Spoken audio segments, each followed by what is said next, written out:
Well, I think Ivan works on both book and movie form because we humans have always transplanted our emotions onto animals. We think and feel that they think and feel as we do. It's it's actually a very sweet, rather naive trait of human beings, and it's also very compassionate that we extend ourselves and empathize with characters, and if animals are in a, a place of despair or danger, we feel that and we want to help that condition. And so it wasn't hard to get behind the sensibility of this story. And even though the animals in this story are not in despair, there is a sense that they're longing for something more, something different in their lives. And it comes to fruition in the story, and it's really sweet. It's a great story. It's well constructed. It's uplifting. At the end, it's very, very hopeful and happy. But we take you through an emotional ride in order to earn that happiness at the end. So I hope you enjoy it. The One and Only Ivan is based on a book that is based on real life events. A baby gorilla was rescued from Africa when his family was demolished by poachers. And at first, it was taken in by a young couple in Tacoma, Washington. And it was novel and exciting and different, and it gave them attention because it was a baby in diapers. And but eventually, you have to realize this is a gorilla. This is a wild animal. And a gorilla inside a domesticated situation, it doesn't last long. It can't sustain. So their furniture was destroyed, and the drapes and everything had to be super baby-proofed. And it's just not possible. My character's Mac.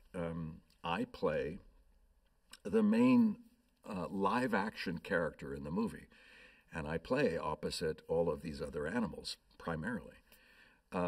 These animals are created by actors in suits, or they are constructs and pieces of metal and wrapped in green.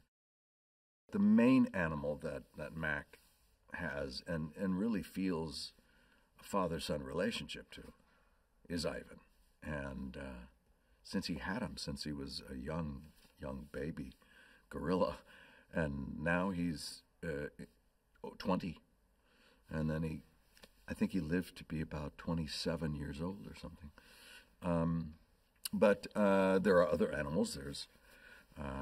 There's Stella, who's a large elephant. There's a baby elephant named Ruby. There is a voracious rabbit named Murphy. There's a seal named Frankie, who continues to bounce a ball on his nose all the time. There is a chicken named Henrietta, and there's a show dog poodle named Snickers.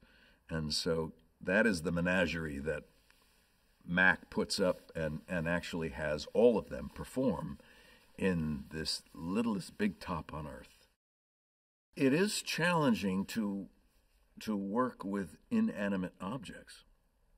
When I'm looking at an elephant that's being pushed by two men in complete green suits, and the trunk is moving like this, and I have to imagine what that elephant is communicating without the use of a verbal language. Same thing with Ivan and all the others. It's very different. But the challenge is exciting, actually.